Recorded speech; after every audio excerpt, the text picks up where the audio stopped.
Ji, recording on कर दिया हूँ। नहीं, ये भी कोई बात नहीं।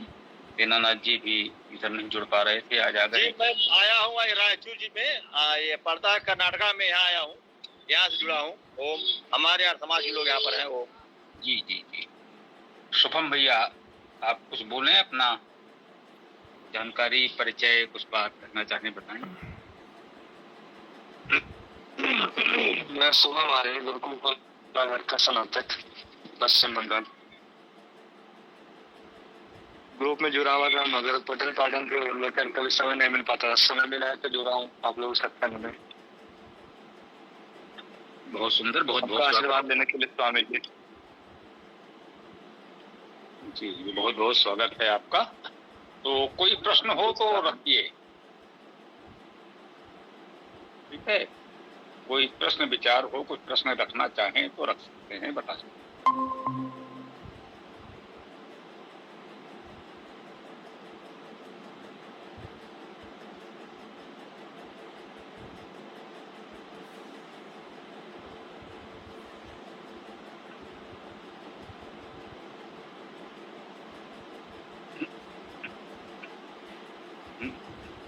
हाँ भाई ईशा पुत्र जी, आप मंत्र आरंभ करेंगे क्या? हाँ जी आप आरंभ करें या फिर कोई और चर्चा करेंगे? जी, कौन सा मंत्र स्वामी जी? अरे ये इंद्र सूक्त चल रहा है, या संभवतः उसका अंतिम 15वां मंत्र होगा। गुरुदेव प्रणाम, सभी लोगों को प्रणाम। प्रणाम, बहुत बहुत स्वागत है। ओम नमस्ते पीसी महाराज। ओम नमस्ते भैया, प्रणाम प्रणाम जी। चलिए, हरीश जी भी आ गए हैं। भाई थोड़ा प्रयास करें, 5 मिनट पहले जुड़ने को गौरव जी लिखते हैं, तो 2 मिनट पहले जुड़ें तो समय से आरंभ हो, अच्छा रहेगा। कोई बात नहीं, हरीश जी आ गए हैं, अब आप मंत्र आरंभ कर दीजिए। स्वामी जी नमस्ते, सभी साथी सभी नमस्ते। इसे वेद गोष्ठी में लिंक ही नहीं आया। मैं बार बार उसे पुरानी फिर देखा क्या बात है, देख लो। फिर इस लिंक को दूसरे में जुड़ा, तब आपसे बातचीत हो रही। नहीं, लिंक तो था, मैं तो उसी से जुड़ा हूँ। ये पता नहीं कैसे ये हुआ, क्या समस्या है। सबको मिला है, हम भी उसी से जुड़े हैं। हाँ, वेद गोष्ठी क्रांति में सिर्फ आपका एक विज्ञापन पड़ा हुआ था। वेदों में ना कांड है ना कर्म कांड है, बस। अरे क्रांति में नहीं, जो अपना मुख्य वेद गोष्ठी समूह है उसमें तो आता ही है। वेदायन में वेद गोष्ठी, क्रांति का तो नहीं पता, वो तो पता नहीं कहाँ तो संयोग से कुछ होगा नहीं। वैदिक मंच उससे जुड़ा। हाँ, मतलब मुख्य रूप से वेद गोष्ठी है और वेदायन है, ये 2 सबसे मुख्य हैं, और बाकी तो हैं बहुत से, कहीं से भी हो सकता है। कोई बात नहीं, आरंभ कर दीजिए, समय हो गया है। मंत्र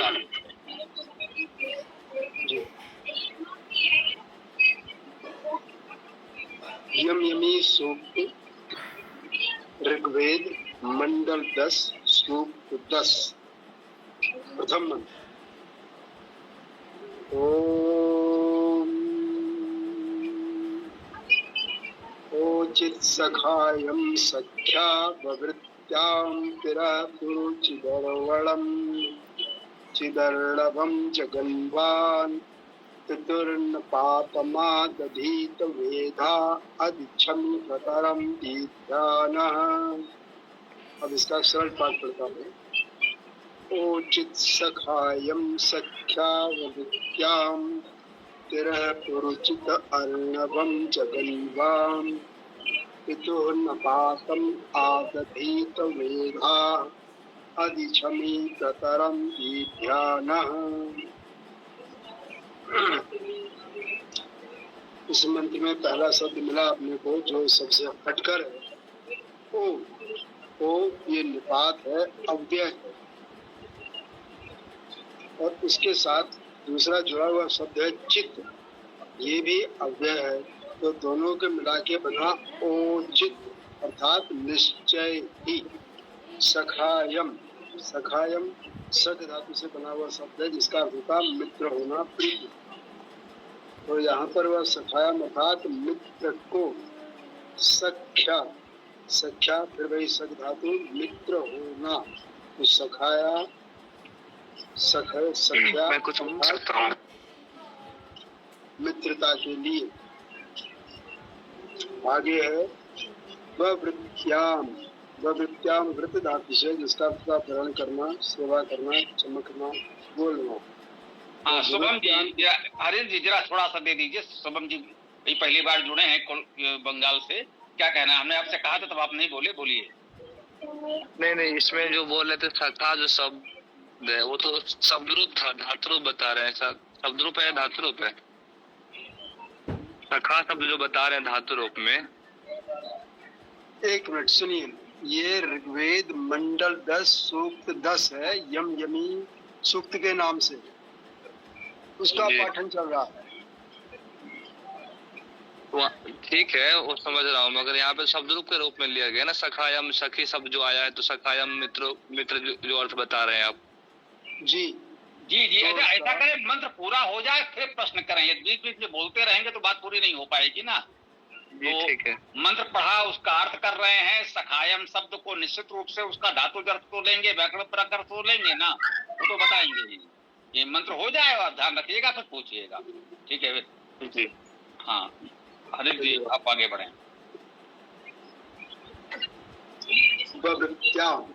ववृत्याम वृत्त धातु से है, जिसका वर्ण करना, सेवा करना, चमकना, बोलना। तो ववृत्याम वर्ण करूं। आगे आया तिरह। तिरह त्र धातु से, इसका पार जाना, तैरना, जीतना। तो यहाँ पर आया तिरह के लिए तैरने वाला, पार उतरने वाला। आगे है पुरुचित। पुरु अव्यय अर्थात बहुलता के लिए प्रयुक्त होता है। चित्त अव्यय, जिसका होता ही। अर्णवम। अर्णवम रे धातु, रे रण से गति करना, शब्द करना, व्याप्त। तो इसको कहेंगे अपन अर्णवम को लिए गतिशील, व्यापक, शब्द को या शब्दायमान को। जगनवान। जगनवान शब्द है जग धातु से, जिसका अर्थ होता गति करना, गम जाना, तो गति करना। तो उससे दोनों में गति ही शब्द आ रहा है। तो जगनवान के लिए बना प्राप्त किया, प्राप्त करता है या गति करता है। पितु। पितु पा धातु से है, जिसका अर्थ होता रक्षा करना, पालन करना। तो यहाँ पर आया पितु शब्द के लिए पिता के। नपातम। नपातम न अव्यय है, जिसका अर्थ होता है नहीं। पत धातु ऐश्वर्य होना, गिरना। तो नपातम अर्थात न गिरने देना, अपतित। आ उपसर्ग, जिसका अर्थ होता है बड़ी भांति, अच्छी तरह से। दधीत। दध धातु से है, जिसका अर्थ घास दिया जाता है, अर्थात धारण करना, धारण कराना, दोनों में प्रयुक्त। वेदाह। वेदा विध धातु से बना हुआ शब्द, जिसका अर्थ होता वेदना, विधान करना, वेद डालना, ताड़ना। वेद में मतलब छिद करना, छिद्रित करना, खंडित करना। वेदा विधान, विधि, वेद को। फिर उसके आगे आया अधि। अधि अधिकता के लिए प्रयुक्त होता है। ये अव्यय शब्द है, जिसका अर्थ होता अधिकता के लिए उपसर्ग। आगे है क्षमी। क्षमी क्षम धातु से, जिसका अर्थ होता क्षमा करना, सहन करना, समर्थ होना। क्षमी पृथ्वी के लिए भी कहा जाता है। प्रतारम। प्र उपसर्ग, जिसका अर्थ होता है अच्छी तरह से, उत्तमता से, श्रेष्ठता से। तरम त्र धातु से, जिसका अर्थ होता है तरना, तैरना, पार जाना।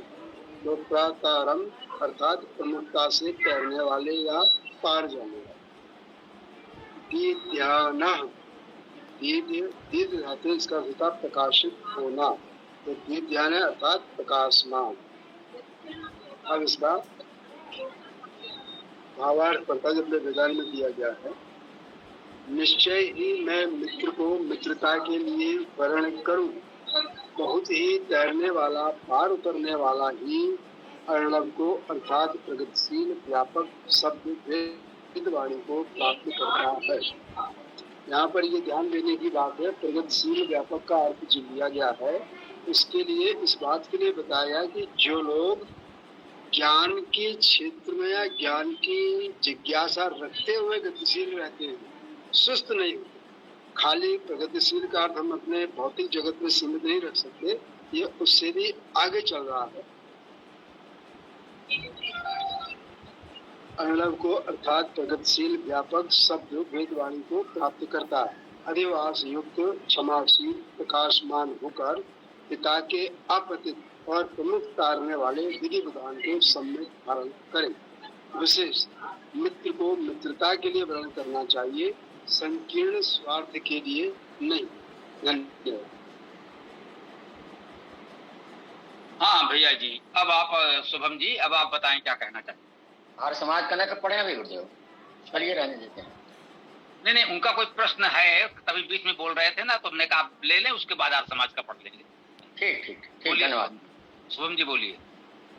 नहीं, कुछ प्रश्न नहीं था, बस ये पूछ रहा था, सखा सखा जो शब्द है वो शब्द रूप में आता है धातु रूप में, क्या बता रहे थे? सखा शब्द है, शब्द रूप में आएगा, धातु कहाँ है? सखायम शब्द आया है ना, तो सखायम ये नामिक शब्द है, नामिक रूप में आएगा। ये तो बहुत सामान्य बात है, शब्द रूप हो धातु रूप, धातु होगा तो बता देंगे उस रूप में, ठीक है ना, इतनी सी बात थी। तो देखिए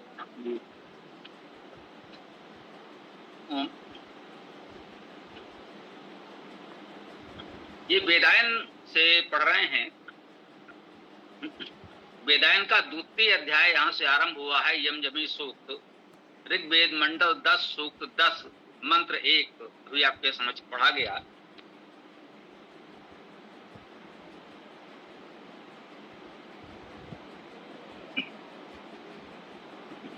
ओम वोचि सखायम सख्यावृत्याम तिरः पुरोचि तरणमं जगन्मान पितुः नपातम आदधीत वेधा अधिक्षमी प्रतरम दीध्यानः।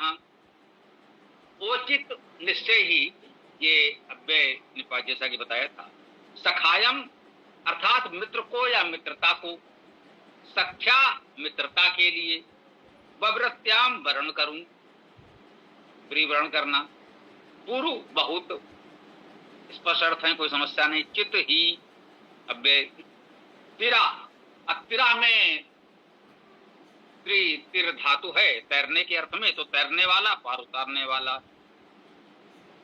अर्णवम गतो धातु से है, तो गतिशील व्यापक, और शब्द गति करना अर्थ भी है, शब्द करना अर्थ भी है, तो गतिशील व्यापकता का अर्थ भी इसमें निहित है। तो गतिशील व्यापक शब्द को, अब ये गतिशील व्यापक शब्द का भावार्थ वेदवाणी ले सकते हैं या सामान्य रूप से अर्थ भी ले सकते हैं, ठीक है।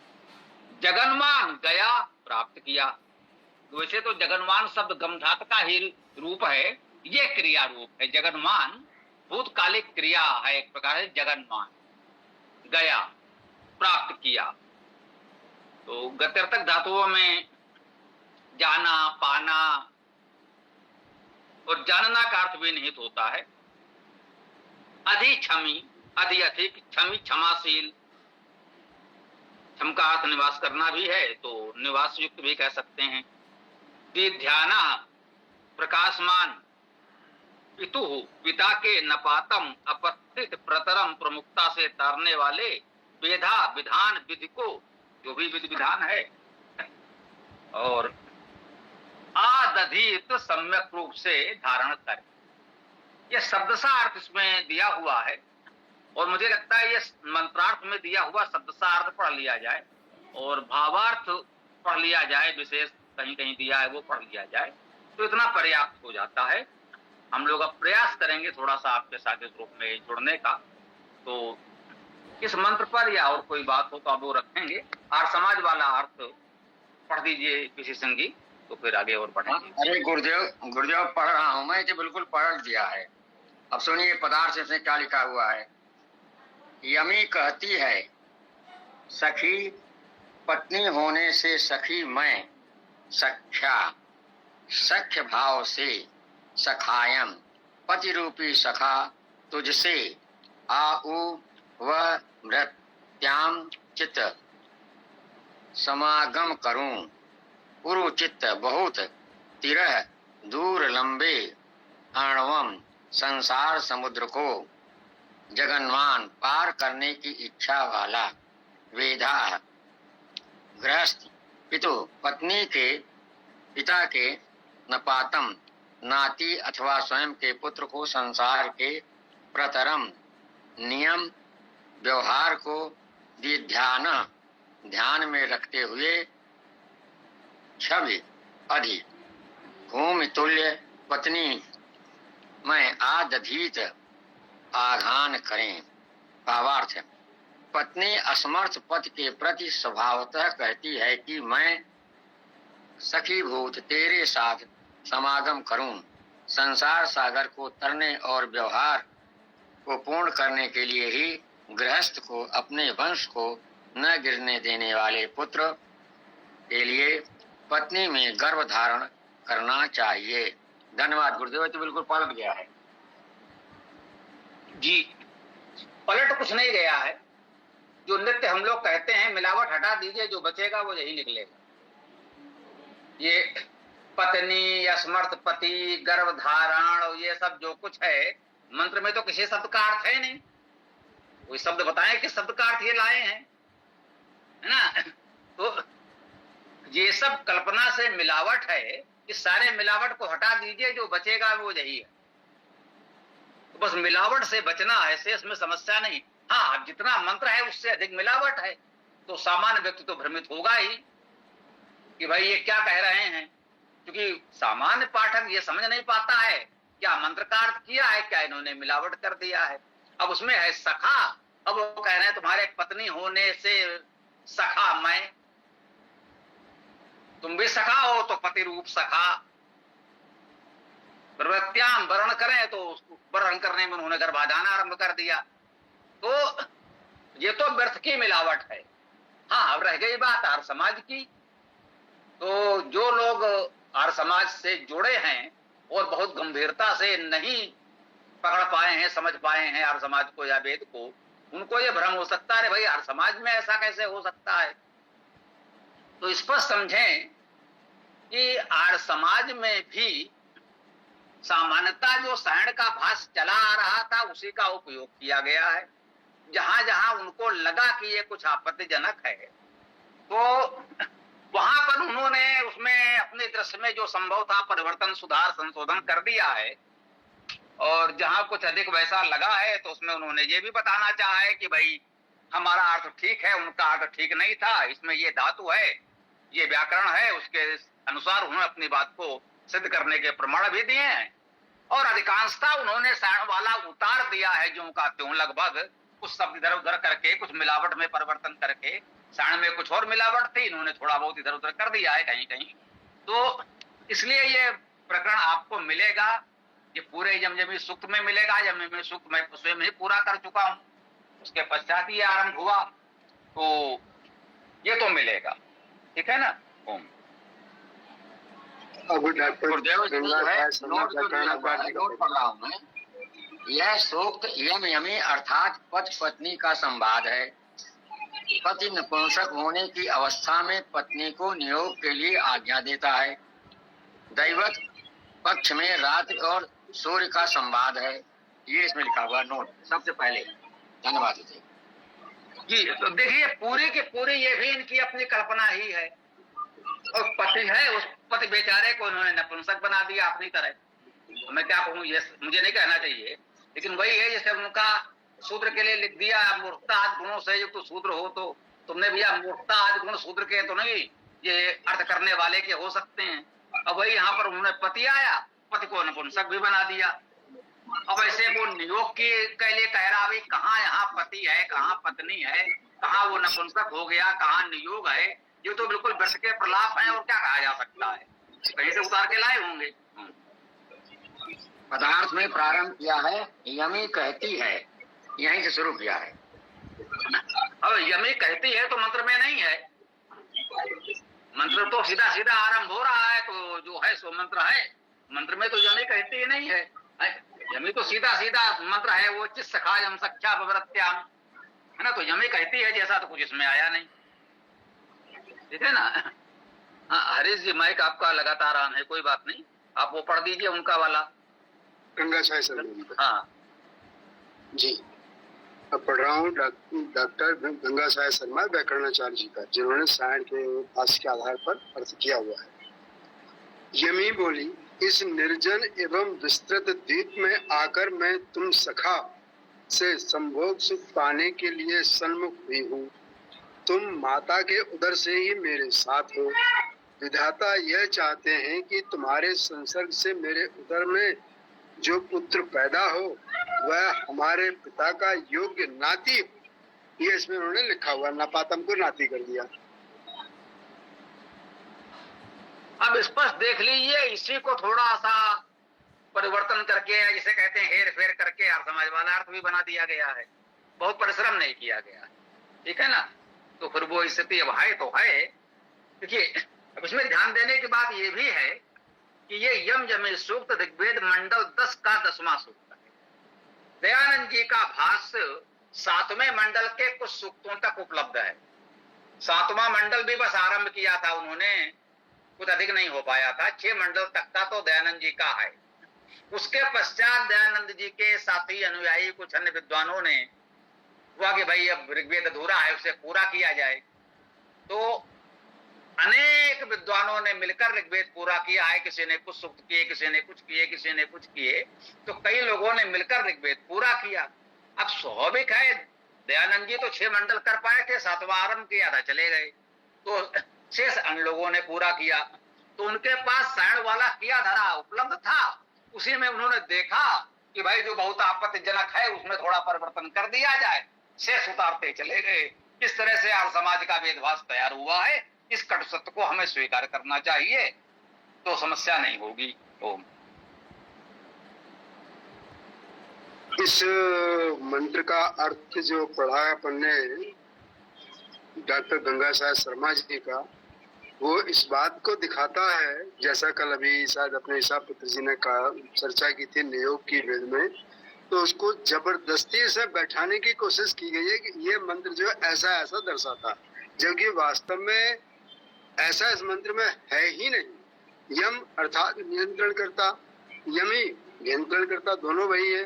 एक स्त्रीलिंग में हो गया, एक पुल्लिंग में हो गया, लेकिन इनको इस तरह से उन्होंने बता दिया, मित्रवत होने के बजाय पति पत्नी बोल दिया। भाई मित्रता की बात हो रही है, यहाँ तो पति पत्नी बात कहाँ से आती। लेकिन अब उन्होंने कर दिया है, तो जिससे लोगों के मन में उस बात को जबरदस्ती बैठा रहे हैं कि देखो इसमें लिखा हुआ है ऐसा, और अपनी बात को अनावश्यक रूप से पुष्टि करने का प्रयास कर रहे हैं। ये ठीक कहा आपने। मतलब एक तो सखा सखायम मित्रता की बात थी, उसको पत पत्नी बना दिया। पत पत्नी के बाद पति को नपुंसक बना दिया, नपुंसक बना के अब नियोग भी कराने लगे। इसका मंत्र से दूर दूर तक कोई लेना देना नहीं है। अब नपातम का नाती कर लिया, चलो हम उसे छोड़ भी दें, वो उतना बड़ा विषय नहीं है। किसी तरह से चलो मान ले लोग व्यवहार में कहीं प्रचलित होगा, वैसे है नहीं मेरी जानकारी में, लेकिन चलिए होगा। तो कैसे वेदों का अनर्थ किया गया है, इससे हमको ये समझने में सुविधा होगी जब हम ये सब लोगों के अर्थ पढ़ते हैं और देखते हैं। इसीलिए हम लोगों ने प्रत्येक शब्द का व्याकरण परक शब्द सा धातु अर्थ किया, वो भी प्रमाण के साथ दे दिया कि कौन सी धातु है, कौन सा उपसर्ग है, कैसे क्या ये बनेगा। तो सारे प्रमाण रख दिए, कोई भ्रम न रहे कि शब्द का यही अर्थ है। और इतने दिन के हम लोग जुड़ करके जो गोष्ठी कर रहे हैं, इस वेद गोष्ठी में निश्चय यही हुआ है कि हमसे पहले जितने लोगों ने वेद भाष्य किया है, सब में मिलावट है। किसी में थोड़ी है, किसी में अधिक है, किसी में ऐसी है, किसी में वैसी है, किसी ने नमक मिर्चा मिलाया है, किसी ने गुड़ शहद मिलाया है, मिलाया सबने। तो हमें पहली बार हम लोग ये प्रयास कर रहे हैं कि बिना किसी मिलावट के शुद्ध अर्थ किया जाए।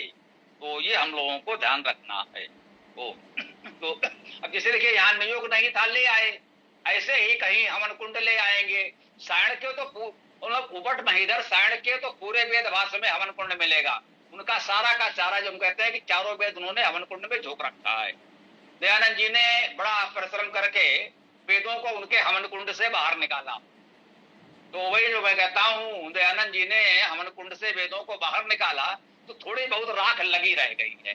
अर्थात आर्य समाज के भाष्य में भी कहीं कहीं हवन कुंड की झलक मिल जाती है। एकदम मंत्र में नहीं है, लेकिन अब भाई वो तो पूरा का पूरा हवन कुंड में झोंके हुए थे, तो बहुत सफाई करते करते भी थोड़ी बहुत हवन कुंड की राख उसमें रह गई है। तो यही स्थिति हवन कुंड की है, यही स्थिति नियोग की है, यही स्थिति त्रैतवाद की है, यही स्थिति पुनर्जन्म में कर्मफल की है, यही स्थिति ऐसे अनेक विषयों की है। मंत्र में कहीं नहीं है, पर जैसे तैसे उसे ठूसा जा रहा है। ये उबट सायण महीधर भी करते आ रहे हैं, ये हर समाज भी करता आ रहा है, और उन्हीं के अनुयायी अन्य लोग हैं। तो हमें लोगों ने पहली बार ये प्रयास किया कि दोनों धाराओं से हटकर हम लोग बिल्कुल शुद्ध अर्थ करें, बिना किसी मिलावट के। बस जितने मंत्र के शब्द हैं शब्द सा अर्थ लिख दिया, अपने ओर से कोई शब्द जोड़ा नहीं। इतना विशुद्ध अर्थ इसके पहले किसी ने किया नहीं हो। गुरुदेव, ये स्कंद स्वामी का भी कहीं भाष्य मिलेगा क्या? स्कंद स्वामी का अब यही नेट पे बच्चे ढूंढे, शायद किसी ने किसी रूप में उपलब्ध कराया हो। मेरे पास तो नहीं है, हमारे पास उपलब्ध होता तो फिर हम प्रयास करते कि इससे आपको दिया जाए। कहीं से अगर मिल जाए गुरुदेव तो उपलब्ध कराएं। कहीं से मिले, कितने पैसे का मिले मैं ले लूंगा। नहीं वो ठीक है, नेट पर ही बच्चे खोज सकते हैं, बाकी कहीं जानकारी में नहीं है, तो तय है। ठीक है ना, अभी बच्चे ही नेट पर खोजे, मिल जाए तो मिल जाए, संभावना बहुत नहीं है, ये मान के चले, बहुत आशा मत रखें। तो हाँ, ऐसा नारायण स्वामी का, उद्गीत का, किसी का मिल जाए पहले वाला। हाँ, वो जो भी हो। तो चलिए ईसा पुत्र जी बताएं। स्वामी जी, मैं आपके भाष्य को पढ़ना चाहता हूँ, तो क्या आप PDF फॉर्मेट में अभी मतलब कुछ भविष्य में कोई तैयारी है कि ऋग्वेद यजुर्वेद मतलब जो भी है वो PDF में मिल जाएगा क्या? मैं खरीदना चाहता हूँ आपका भाष्य। मिल जाएगा, गौरव से संपर्क करना हो जाएगा जी, गौरव दे देंगे स्वामी। ठीक है स्वामी जी। और PC सिंह जी, आपने स्कंद स्वामी जी का भाष्य बोला है, मैं इंटरनेट में सर्च करूँगा। इंटरनेट में शायद मैंने कहीं पढ़ा था स्कंद स्वामी जी का कुछ भाग है, इन archive.org में शायद है। मैं अगर मिलेगा तो आपको मैसेज कर दूंगा। धन्यवाद जी, धन्यवाद, बहुत अच्छी बात है। कहाँ मिलेगा ये भी जरा बता दीजिएगा कि किस प्रेस से मिलेगा या किस दुकान से कहाँ से मिलेगा। इनको मिलेगा तो PDF मिलेगा, जान लीजिए, छपा हुआ तो ना मिलेगा। PDF मिलेगा, और जब PDF से आपकी बात न बने तो PDF की हमको भेज देंगे, मैं छपवा के भेज दूंगा। ये हम लोग कर सकते हैं।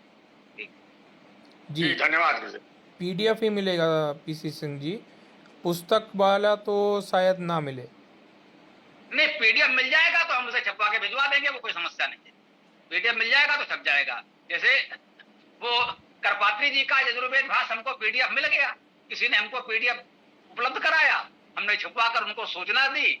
अब उनका अरे भाई हमने तो इतने उससे करके आपको दिया और आप इतने पैसे बता रहे हैं, तो हमने कहा भैया कागज शाही का खर्चा तो लगेगा, गीता प्लस वालों से कहो छाप दे, सस्ते में मिल जाए। तो अब क्या करें, तो वो तो है भाई, जो लागत आएगी सो आएगी, मिल जाएगा, हो जाएगा। जी, सभी साथियों को मैं बता दे रहा हूँ, एक वेबसाइट है जो कि पब्लिक डोमेन में है, archive.org,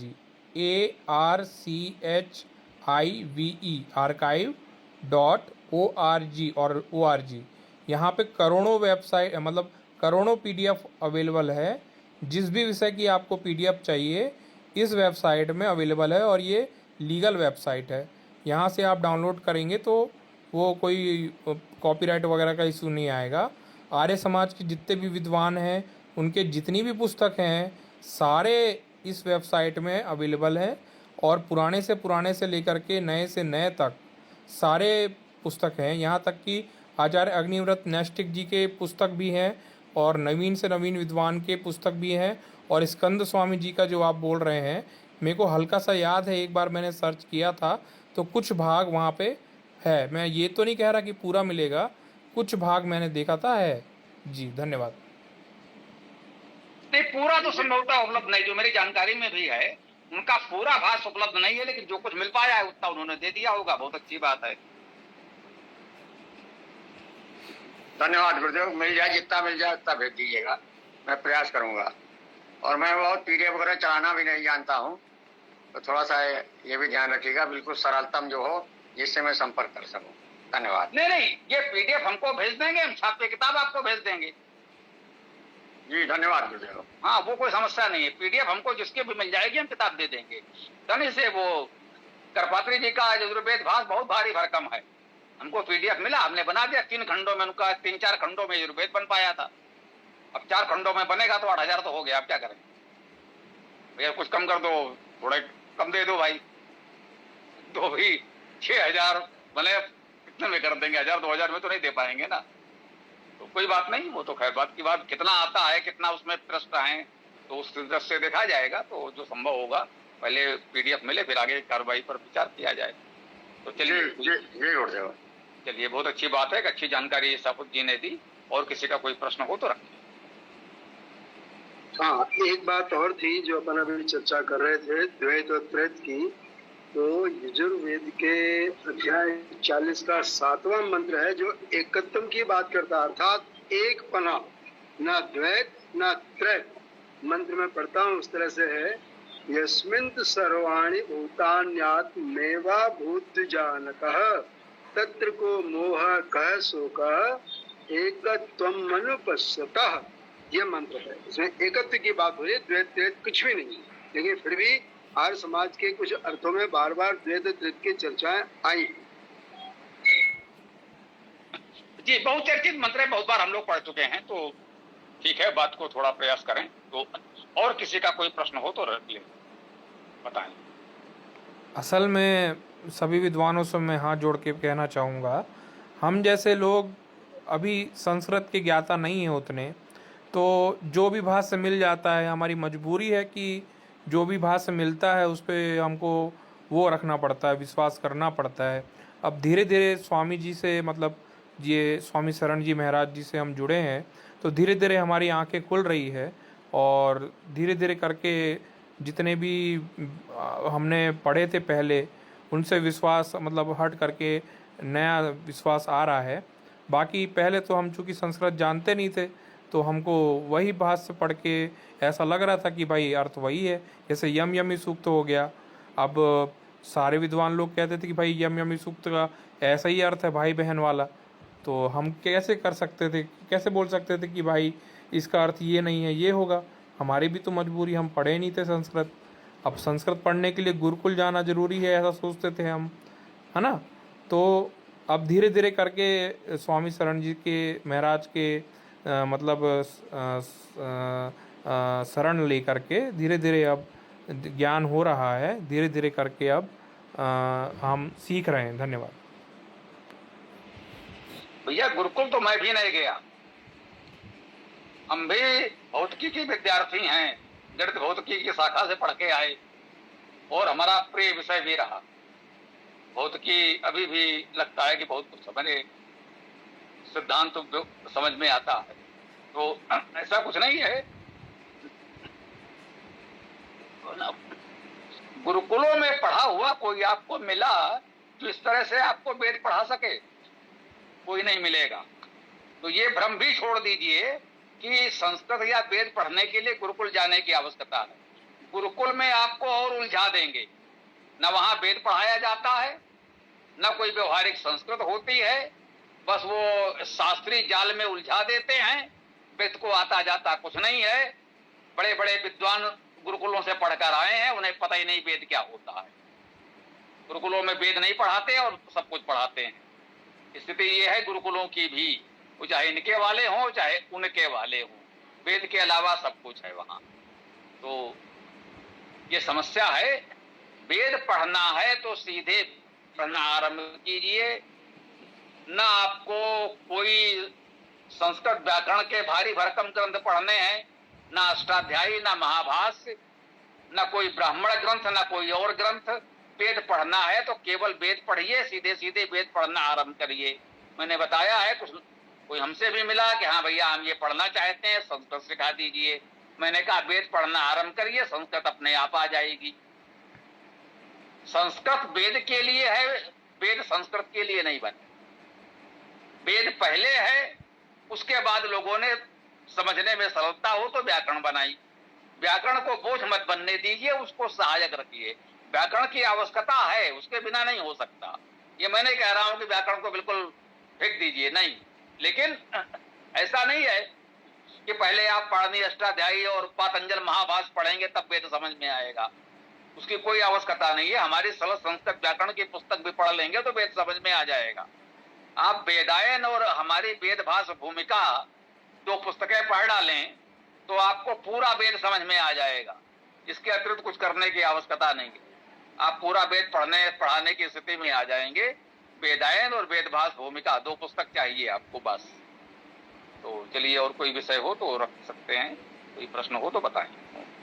हाँ गुरुदेव, एक प्रश्न है, वो क्या हमारे ऋषि मुनि या जिसको देवता कहते हैं, क्या दूसरे ग्रहों पर भी रहा करते थे क्या? यहाँ धरती पर उतर करके यहाँ आकर के कुछ शिक्षा देते रहे हों, या इस टाइप से कहीं कुछ जिक्र है क्या किसी आर्थिक ग्रंथ में? कहीं भी ऐसा कुछ है क्या? कहीं नहीं है। ये मुझे लगता है कि पिछले 50-60 वर्षों की चर्चा है, आपने बचपन में नहीं सुनी होगी। मेरे विद्यार्थी जीवन में कुछ इस तरह की बातें होने लगी थी, लेकिन मुझे नहीं लगता है कि आपके विद्यार्थी जीवन में बचपन में इस तरह की बातें होती होंगी। ये जो अब आज अंतरिक्ष यान चलने लगे, लोग जब चंद्रमा तक घूम टहल के आ गए, तब ये कल्पना की उड़ान आरंभ हुई कि ऐसा भी तो हो सकता है। और व्यवहारिक सत्य ये है कि आज भी अब तक पृथ्वी से बाहर जीवन का कोई चिन्ह नहीं मिला है, जीवन का कोई संकेत नहीं मिला है। विकसित सभ्यता मनुष्य जैसा तो छोड़ दीजिए, बड़े बड़े पशु आदि तो छोड़ दीजिए, भूल जाइए, कोई सूक्ष्म जीव अमीबा वायरस जैसा भी पृथ्वी के बाहर अब तक कहीं नहीं मिला है। अब तक की खोजों से कोई जानकारी नहीं है कि पृथ्वी के वायुमंडल के बाहर कोई वायरस अमीबा जैसा भी कोई जीव पाया जाता हो। विकसित प्राणियों की बात तो अभी कल्पना से परे है। शेष जो कुछ है वो केवल फिल्मों और टीवी सीरियलों की कल्पना है, उसी से लोग अपना उड़ने लगे हैं अनावश्यक। इसका कोई औचित्य नहीं है, ये पूरी तरह आधारहीन गपोड़ा है। पौराणिक गपोड़ों से आगे इनका ये आज का आधुनिक गपोड़ा है। धन्यवाद। इसमें एक चीज और जोड़ देता हूँ, जो कपिल जी जुड़े थे उनका फर्स्ट मैंने पढ़ा था, तो कल इस पर टिप्पणी की थी मैंने कि जो ये अपना तिरुपति बालाजी मंदिर है आंध्र प्रदेश का, उसके पास करीब 1 से 2 किलोमीटर के बीच में ये पौराणिकों ने बताया कि यहाँ पर एक द्वार है विष्णु लोक का। वो मेरी टिप्पणी में भी लिखा है, लेकिन वहां से न तो कोई विष्णु लोक गया, न किसी ने वहां से विष्णु जी को आते हुए देखा। तो इस तरह से सारी बातें निहायत कल्पना और गपोड़ेपन की हैं। यदि वाकई वो मार्ग ऐसा होता तो लोग क्या जाने में चूक थे? सारे के सारे विष्णु लोग चले गए होते अपना अपना फीस जमा करके, या विष्णु जी आकर सबको ले जाते। तो इसलिए ये सारी बातें निहायत गपोड़ेपन की कल्पना की हैं। जबकि अपन ने शायद अगर पढ़ा हो, जो वैदिक इतिहास स्वामी जी ने पढ़ाया था, तो अरब सागर के आसपास का जो क्षेत्र आता है वही विष्णु जी का साम्राज्य है, और जो अपना कैलाश मानसरोवर जिसे हम कहते हैं वो शिव जी का साम्राज्य है। ये बातें बड़ी सीधी सीधी स्पष्ट हो चुकी है अपने उसे इतिहास के अंदर। तो इसलिए इन बातों से बाहर निकलने ही हमारे लिए श्रेयस्कर। धन्यवाद। वैदिक इतिहास है, तो मैंने गुरुजी ने जो वैदिक इतिहास दिया था उसमें तो ये कहा था कि जैसे क्षीर सागर है, कैप्सियन सागर के क्षीर सागर कहा जाता था, वहाँ सफेद चट्टाने हैं, और वहाँ नारद जी ने कुछ शायद तपस्या भी किया था। मुझको ऐसा कुछ याद आ रहा है, गुरुजी ने वैदिक इतिहास में इस तरह से लिखा है। वो तो ठीक है, लेकिन जो स्वर्ग लोक की कल्पना पौराणिक लोग करते हैं, कोई स्वर्ग लोक है, कोई 7वां आसमान है, वहाँ पर देवलोक है, दैवी शक्तियाँ रहती हैं, ऋषि मुनि बहुत विद्वान थे, ऐसा कुछ रहा करते थे। इस टाइप से लोग एक काल्पनिक कहानियां कह लीजिए, जो भी कहिए, ऐसा सुनने में आता है। वैसे मैं तो ये प्राइमरी पास कर चुका था लगभग 52 में ही, तो जैसा जो भी हो, ये सब चीजें पहले नहीं थी। इतना तो मुझको याद है। धन्यवाद विद्या। इसका मतलब ये हुआ, आपने शायद समाचारों पर ध्यान नहीं दिया है। जो अपना उत्तराखंड उत्तर प्रदेश से टूटकर अलग हुआ, उसको नाम दिया गया देवभूमि, अर्थात इंद्र का साम्राज्य। तो जब वो जगह यहाँ पर हमारे पृथ्वी पर है तो अलग कैसे हो सकती है? और बाकी जो बात जिसको स्वर्ग कहा जा रहा है, तो स्वर्ग बन गया स्वर्ग। स्व मतलब सुख, जो सुख में गमन करे सो स्वर्ग का वासी। अब कोई बोले मरने के बाद अगर स्वर्ग मिला तो फिर मरा क्यों भाई वो?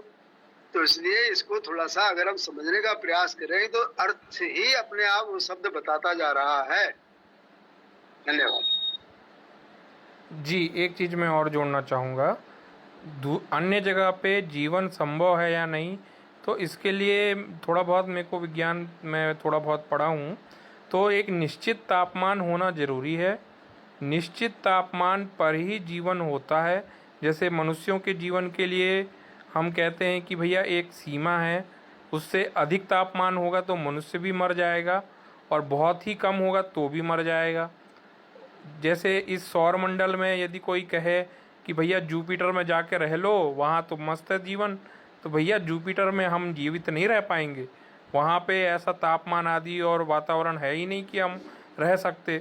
ऐसे किसी भी ग्रह में ऐसा तापमान वगैरह है ही नहीं कि हम जीवित रह पाएंगे।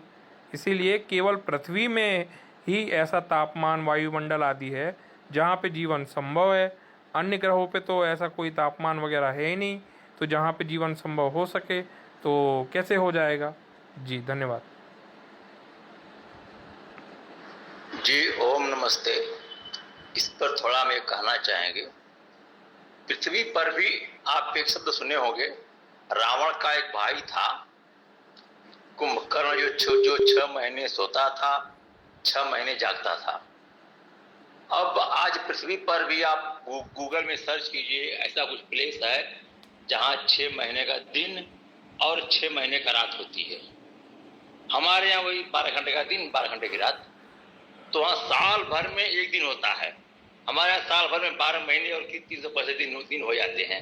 तो वहाँ पर भी आज भी जीवन नहीं है। हो सकता उस समय रहा होगा, भौगोलिक परिस्थितियां कुछ अंतर रही होंगी। तो पृथ्वी पर भी बहुत सारे स्थान ऐसे हैं जहाँ अभी भी जीवन संभव नहीं है। ओम नमस्ते। ये आपने ध्रुव प्रदेश की बात की है। उत्तर ध्रुव दक्षिण ध्रुव वही होता है कि जिसे हम उत्तरायण कहते हैं। मान लीजिए ये उत्तर गोल की स्थिति है तो वहां दिन रहेगा। तो ये होता है 6 महीने का दिन, 6 महीने की रात। जब उत्तर ध्रुव पर दिन होगा तो दक्षिण ध्रुव पर रात होगी। जब वो दक्षिण ध्रुव पर दिन हो जाएगा तो उत्तर ध्रुव में रात हो जाएगी। अब 6 महीने की दिन रात होगी तो वहां सुबह शाम भी महीनों की होगी। 1-2 महीने सुबह रहेगी, 1-2 महीने शाम की स्थिति रहेगी। तो ये ध्रुव प्रदेशों में है, इसमें कोई संदेह नहीं है।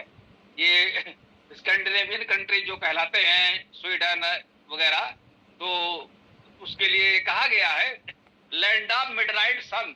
आधी रात को भी सूरज दिखता है। मैंने जब पूरे इस क्षेत्र में कह लीजिए आधी रात है तो भाई वहां तो चूंकि 6 महीने का दिन है तो सूरज दिख रहा है। जाओ टहल के देख के आ जाओ। क्योंकि अब आज इससे साधन है कि आप विमान से या कैसे जा भी सकते हैं वहां पर। रात में अब जाइए, सूरज देखिए, वापस अपने घर आ जाइए, फिर रात मिलेगी। तो इस समय तो इतना सरल हो गया है। तो वो सब तो होता ही है भाई। बहुत आजकल इतनी व्यवस्थाएं हो गई हैं, लोग शीतल प्रदेशों में भी रह रहे हैं। दक्षिण ध्रुव बहुत शीतल है, वहां भी लोगों ने अपने स्टेशन बना लिए हैं। भारत का भी स्टेशन है, गंगोत्री इंदिरा जी के समय बन गया था। तो दक्षिण ध्रुव तक में, लेकिन अब वो सामान्य जनसंख्या थोड़ी है। कुछ विशेष लोगों ने प्रयोगशालाएं जैसी बना रखी हैं, वहां उनके लिए वो सुविधाएं जुटाई गई हैं। भाई अब तो आप हीटर आदि लगा करके कमरे का तापमान बढ़ा लें, कुछ भी कर लें, है ना। जैसे विमान उड़ते हैं और अंतरिक्ष यात्री जाते हैं तो तापमान और सब कुछ व्यवस्थाएं बना ली जाती हैं तो लोग रह पाते हैं।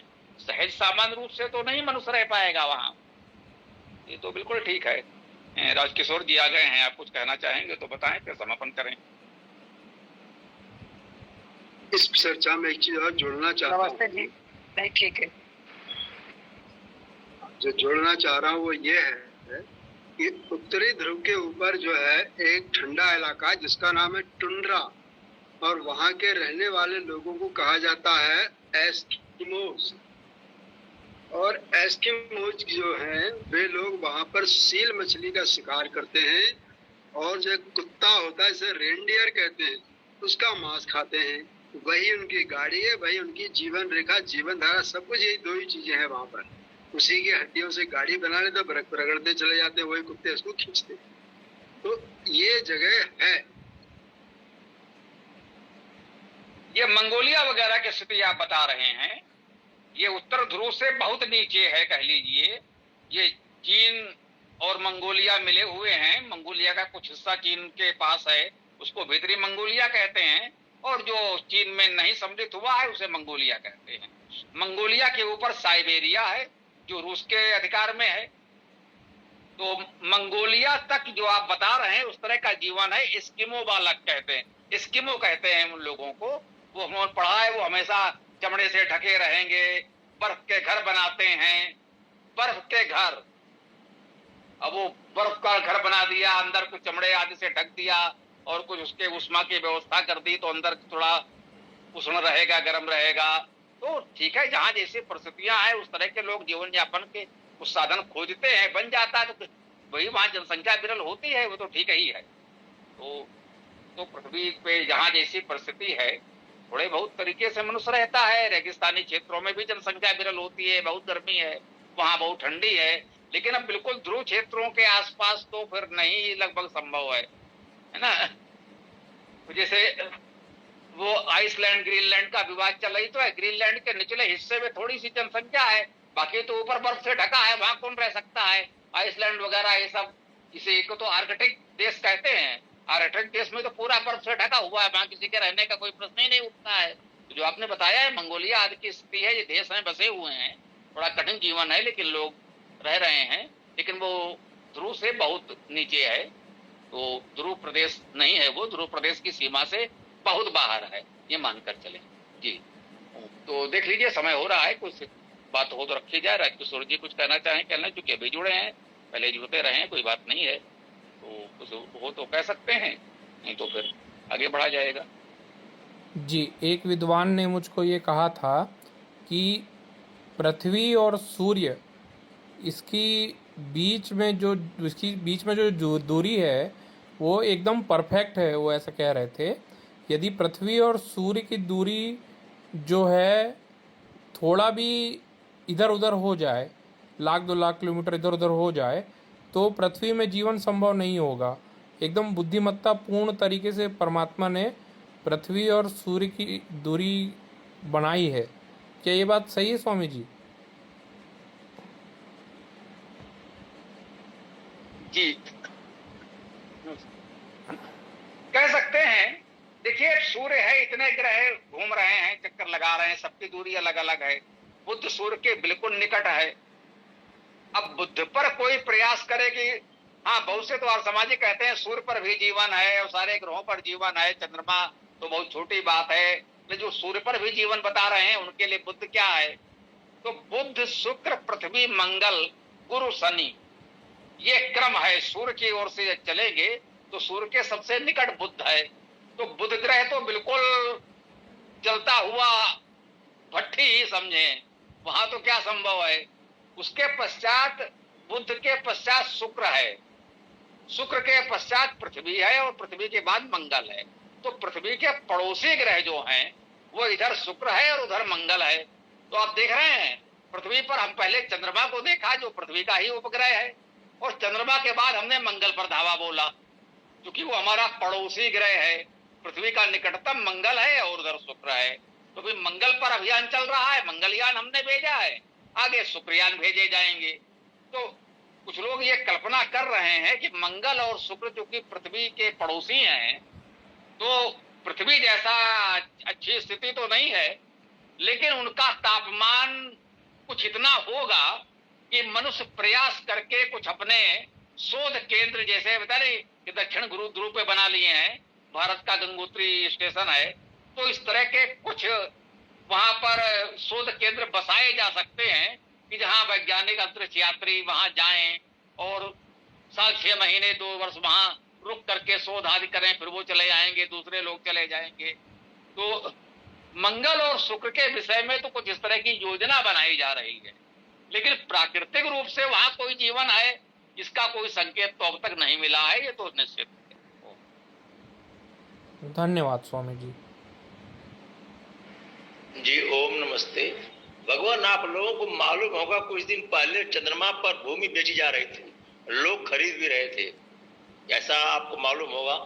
ओम, आगे बताइए इस पर थोड़ा। इसमें बताना क्या है भैया, यहाँ बैठे बैठे आपने भी कुछ खरीदी हो तो अच्छी बात है, मैं क्या कह सकता हूँ। आप यहीं बैठे बैठे चंद्रमा पूरा खरीद लीजिए और किसी को बेच भी दीजिए। भैया जिसने बेची जिसने खरीदी, क्या जिसे जब आप यहाँ पर कोई जमीन खरीदते हैं तो उसको देखने जाते हैं, उसकी सिचुएशन लोकेशन देखते हैं, नाप जोक करते हैं, कौन वहां चंद्रमा पर देखने गया कौन सी जमीन उसने खरीदी है। ये क्या मूर्खतापूर्ण बकवास है कि धरती पर बैठे बैठे एक ने चंद्रमा पर एक प्लाट बेच दिया और दूसरे ने मूर्ख ने खरीद भी लिया। बेचने वाला तो समझदार था, खरीदने वाले को महामूर्ख कहा जाएगा।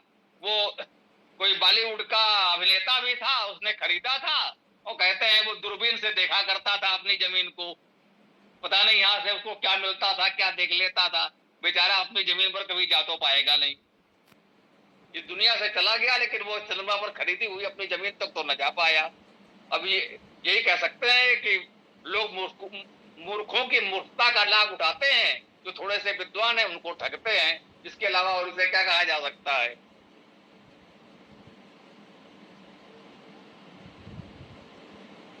जिन्हें ठगा जाता है वो विद्वान नहीं है, उनको अक्ल का अजीर्ण है। तो वे सारे लोग जो है अजीर्ण वाले लोग हैं, जो इस तरह के प्रपंच में उलझे रहते हैं और दूसरों को भी उसके लिए प्रेरित करते हैं। वास्तव में कोई खरीद बिक्री हो ही नहीं सकती जब वहाँ कोई सरकार नहीं है। यहाँ की सरकार ऐसा कुछ कर ही नहीं रही है, पृथ्वी की अलग अलग राज्यों देशों की सरकारें, तो वो खरीदने बेचने वाले होते कौन है? उनको किसने अधिकार दिया खरीद बेच करने का? ये अपने आप में खुद ही विवादित और धूर्ततापूर्ण वक्तव्य है। जी, इस तरह के कुछ प्रयास हुए हैं, ये दीनानाथ जी ठीक कह रहे हैं। मैंने कहा ना, बहुत चर्चा में आया था, वो बॉलीवुड का एक अभिनेता कौन मर गया था, तब भी चर्चा आई कि इसने चंद्रमा पे जमीन खरीदी थी और दूरबीन से देखा करता था। फिर क्या मूर्खता है, बेचने वाले ने तो कुछ ले लिया, उसका तो भला हो गया, इसलिए मैं उसे तो बुद्धिमान कह सकता हूँ, लेकिन जिसने खरीदा है वो तो उसे तो मूर्ख ही कहा जा सकता है, उसको क्या कहा जाए। तो चलिए, समय हो गया है, चाहे तो समापन भी कर सकते हैं, कोई और बात नहीं होगी।